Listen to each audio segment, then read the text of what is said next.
शांति।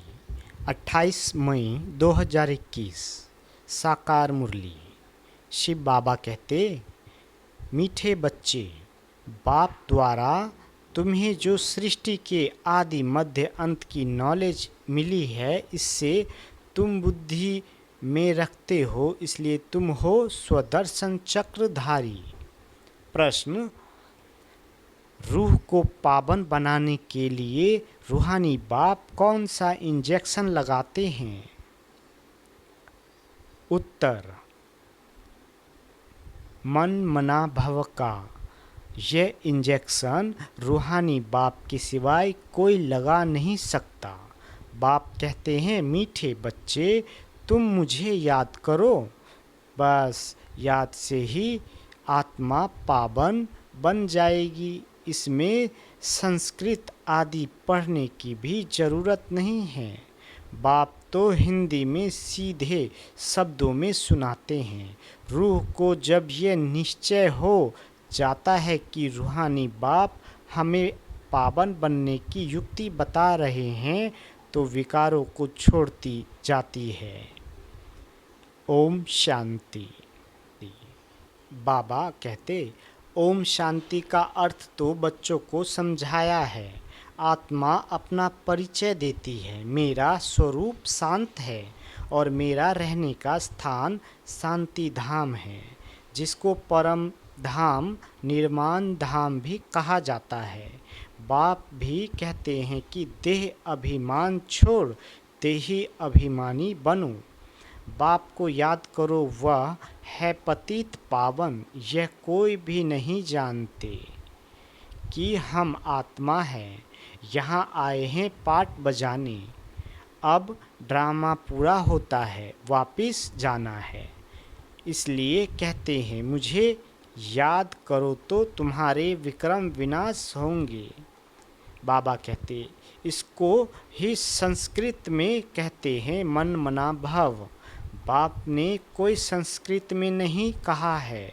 बाप तो इस हिंदी भाषा में समझाते हैं। जैसे गवर्नमेंट कहती है एक ही हिंदी भाषा होनी चाहिए, बाप ने भी वास्तव में हिंदी में ही समझाया है। परंतु इस समय अनेक धर्म, मठ, पंथ होने के कारण भाषाएं भी अनेक प्रकार की कर दी है। बाबा कहते, सतयुग में इतनी भाषाएं होती नहीं जितनी यहाँ है। गुजरात में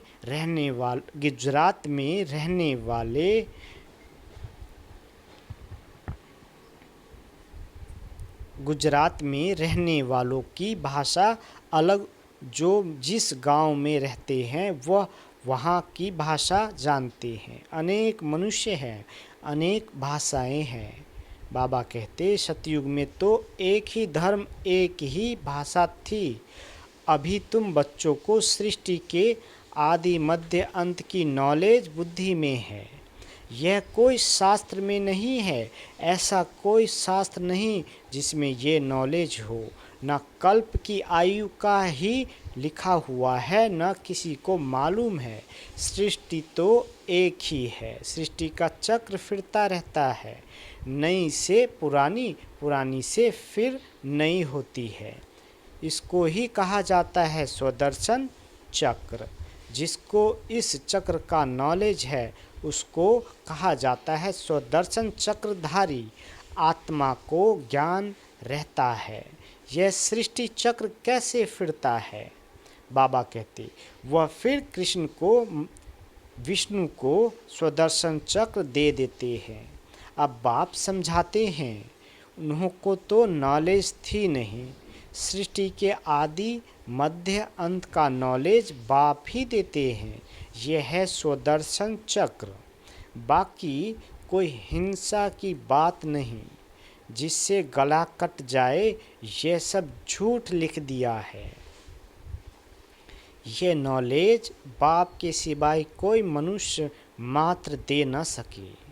मनुष्य को कभी भगवान कह नहीं सकते, जबकि ब्रह्मा, विष्णु, शंकर को भी देवता कहा जाता है, जो बाप की महिमा है वह देवताओं की भी नहीं, बाप तो राजयोग सिखा रहे हैं। ऐसे नहीं कहेंगे, बच्चों की भी वही महिमा है जो बाप की है। बच्चे फिर भी पुनर्जन्म लेते हैं, बाप तो पुनर्जन्म में नहीं आते हैं। बच्चे बाप को याद करते हैं, ऊंचे ते ऊंचा है भगवान, वह सदा पावन है। बच्चे पावन बन फिर पतित बनते हैं, बाप तो है ही पावन। बाप का वर्षा भी जरूर चाहिए बच्चों को। एक तो मुक्ति चाहिए, दूसरा जीवन मुक्ति चाहिए।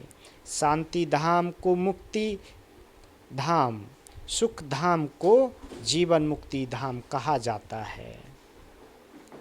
बाबा कहते मुक्ति तो सबको मिलती है, जीवन मुक्ति जो पाएंगे उनको मिलेगी भारत में बरोबर। जीवन मुक्ति थी, बाकी सब इतने मुक्ति धाम में थे। सतयुग में सिर्फ एक ही भारत खंड था, लक्ष्मी नारायण का राज्य था। बाबा ने समझाया है, लक्ष्मी नारायण के मंदिर सबसे जास्ती बनाते हैं। बिरला आदि जो मंदिर बनाते हैं वह ये नहीं जानते कि लक्ष्मी नारायण को ये बादशाही कहाँ से मिली, कितना समय राज किया, फिर कहाँ चले गए, कुछ भी नहीं जानते। तो जैसे गुड़ियों की पूजा हुई ना, इसको कहा जाता है भक्ति। आपे ही पूज्य फिर आपे ही पुजारी। पूज्य और पुजारी में बहुत फर्क है, उनका भी अर्थ होगा ना। पतित उनको कहा जाता है जो विकारी हैं, क्रोधी को पतित नहीं कहेंगे। जो विकार में जाते हैं उनको पतित कहा जाता है। इस समय तुमको ज्ञान अमृत मिलता है। बाबा कहते ज्ञान का सागर है ही एक शिव बाबा बाप। बाबा ने समझाया है, ये भारत ही सतो प्रधान ऊंचते ऊंच था, अभी तमो प्रधान है। ये तुम्हारी बुद्धि में है, यहाँ कोई राजाई तो है नहीं। बाबा कहते ये है भी प्रजा का प्रजा पर राज। सतयुग में बहुत थोड़े होते हैं, अभी तो कितने हैं। विनाश की तैयारियां भी होती है। दिल्ली में परिस्तान तो बनना ही है, परंतु ये कोई जानते नहीं है। वह तो समझते हैं ये न्यू दिल्ली है। इस पुरानी दुनिया को पलटाने वाला कौन है, ये किसी को पता नहीं है। बाबा कहते कोई शास्त्र में भी नहीं है, समझाने वाला एक ही बाप है। अभी तुम बच्चे नई दुनिया के लिए तैयारी कर रहे हो, कौड़ी से हीरे मिसल बन रहे हो। भारत कितना सॉल्वेंट था, दूसरा कोई धर्म नहीं था, अभी तो अनेक धर्म हैं। अब रहमदिल बाप को याद करते हैं। भारत सुख धाम था, ये भूल गए हैं। अब तो भारत का क्या हाल है, नहीं तो भारत हेवन था, बाप का जन्म स्थान है ना। तो ड्रामा अनुसार उनको तरस आ जाता है।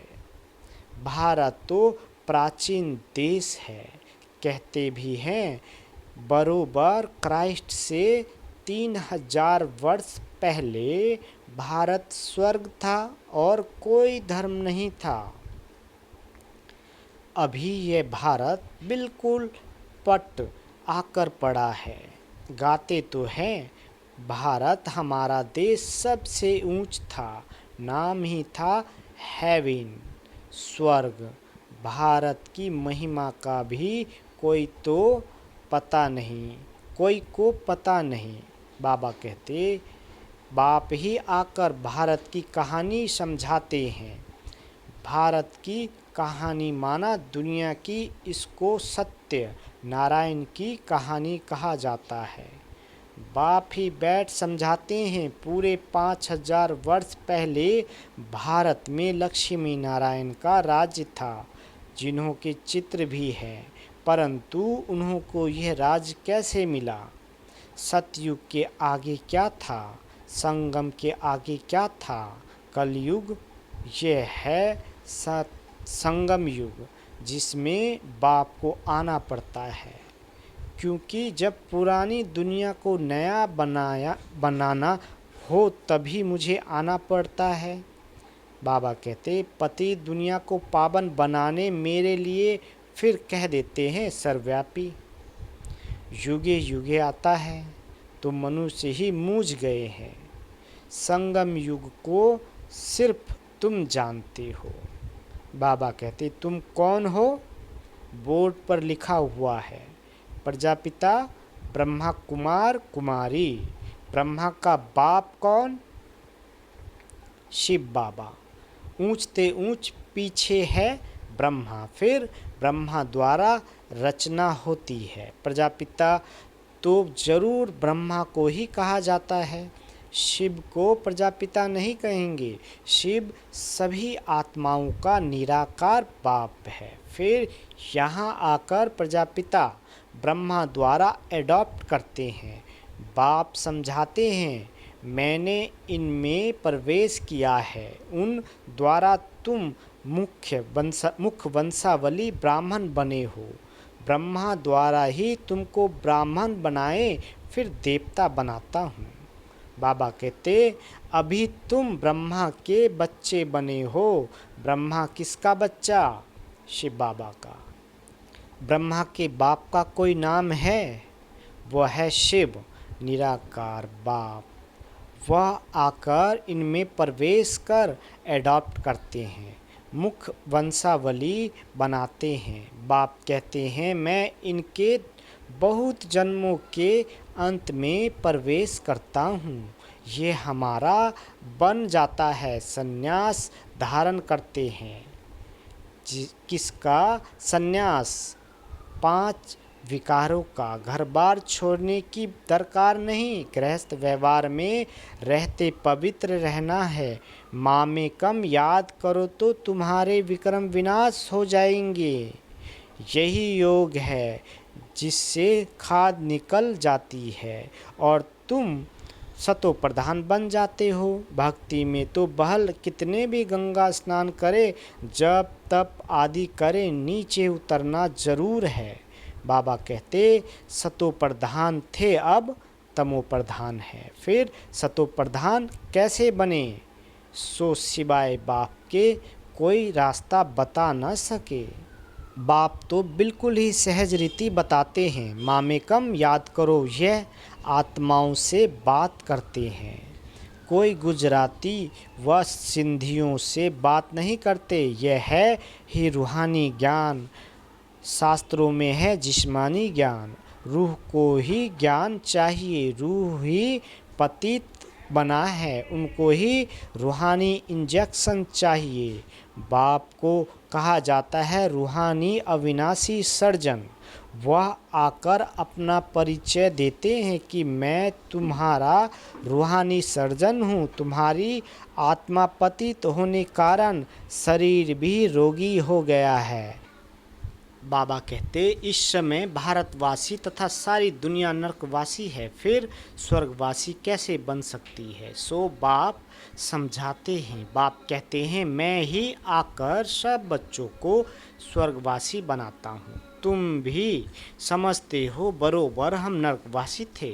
कलयुग को नरक कहा जाता है, अब नरक का भी अंत है। बाबा कहते, भारतवासी इस समय रौरव नरक में पड़े हैं।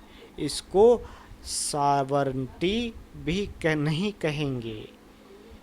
लड़ते झगड़ते रहते हैं। अब बाप स्वर्ग में ले जाने लायक बनाते हैं तो उनका मानना चाहिए। अपने धर्मशास्त्र को भी नहीं जानते हैं, बाप को ही नहीं जानते। बाप कहते हैं, मैंने तुमको पतित से पावन बनाया था कि न कि श्री कृष्ण ने। कृष्ण तो पावन नंबर 1 था। उनको कहते भी हैं श्याम सुंदर। कृष्ण की आत्मा पुनर्जन्म लेते लेते अब श्याम बनी है। काम चिता पर बैठ काले बने हैं। जगत अम्बा को काली क्यों दिखाते हैं, यह कोई नहीं जानते हैं। जैसे कृष्ण को काला दिखाया है, वैसे जगत अम्बा को भी काला दिखाते हैं। अब तुम काले हो फिर सुंदर बनते हो। तुम समझा सकते हो भारत बहुत सुंदर था। सुंदरता देखनी हो तो अजमेर, सोनी, द्वारिका में देखो। स्वर्ग में सोने हीरे के महल थे, अभी तो पत्थर भीतर के हैं। बाबा कहते सब तमो प्रधान है तो बच्चे जानते हैं शिव बाबा ब्रह्मा दादा दोनों इकट्ठे हैं, इसलिए कहते हैं बाप दादा। वर्षा शिव बाबा से मिलता है, अगर दादा से कहेंगे तो बाकी शिव के पास क्या है, वर्षा शिव बाबा से मिलता है। ब्रह्मा द्वारा विष्णुपुरी की स्थापना अभी तो रावण राज्य है। बाबा कहते शिवाय तुम्हारे सब नरकवासी हैं। तुम अभी संगम पर हो, अभी पतित से पावन बन रहे हो, फिर विश्व के मालिक बन जाएंगे। यह कोई मनुष्य नहीं पढ़ाते हैं। तुमको मुरली कौन सुनाते हैं, शिव बाबा। परम धाम से आते हैं, पुरानी दुनिया पुराने शरीर में। कोई को निश्चय हो जाए तो बाप से मिलने के सिवाय रह न सके। कहे पहले बेहद के बाप को तो मिले, ठहर नहीं सकेंगे। कहेंगे बेहद का बाप जो स्वर्ग का मालिक बनाते हैं, उनके पास हमको फौरन ले चलो। देखो तो सही शिव बाबा का रथ कौन सा है। वो लोग भी घोड़े को सिंगारते हैं, पट का निशानी रखते हैं। वह रथ था मुहम्मद का, जिसने धर्म स्थापन किया। भारतवासी फिर बैल को तिलक दे मंदिर में रखते हैं, समझते हैं इस पर शिव की सवारी हुई। अब बैल पर तो न शिव की न शंकर की सवारी है, कुछ भी समझते नहीं। शिव निराकार है, वह कैसे सवारी करेंगे। बाबा कहते टांगे चाहिए जो बैल पर बैठ सके, यह है अंधश्रद्धा। अच्छा, मीठे मीठे शकील दे बच्चों प्रति माता पिता बाप दादा का याद प्यार और गुड मॉर्निंग। रूहानी बाप की रूहानी बच्चों को नमस्ते। हम रूहानी बच्चों की रूहानी माता पिता बाप दादा को याद प्यार गुड मॉर्निंग और नमस्ते। मीठे बाबा नमस्ते। धारणा के लिए मुख्य सार। पहला, बाप से जो ज्ञान अमृत मिलता है, उस अमृत को पीना और पिलाना है। पुजारी से पूज्य बनने के लिए विकारों का त्याग करना है। दूसरा, बाप जो स्वर्ग में जाने के लायक बना रहे हैं, उनकी हर बात माननी है, पूरा निश्चय बुद्धि बनना है। वरदान, अपने संपूर्ण स्वरूप के आवाहन द्वारा आवागमन के चक्र से छूटने वाले लकी सितारे भाव। बाबा कहते अब अपनी संपूर्ण स्थिति व संपूर्ण स्वरूप का आवाहन करो तो वही स्वरूप सदा स्मृति में रहेगा। फिर जो कभी ऊंची स्थिति कभी नीची स्थिति में आने जाने का आवागमन का चक्र चलता है, बार बार स्मृति विस्मृति के चक्र में आते हो, इस चक्र से मुक्त हो जाएंगे। वे लोग जन्म मरण के चक्र से छूटने चाहते हैं और आप लोग व्यर्थ बातों से छूट चमकते हुए लकी सितारे बन जाते हो। स्लोगन: किसी भी विघ्न के वश होना अर्थात डायमंड पर दाग लगाना है। अच्छा, ओम शांति।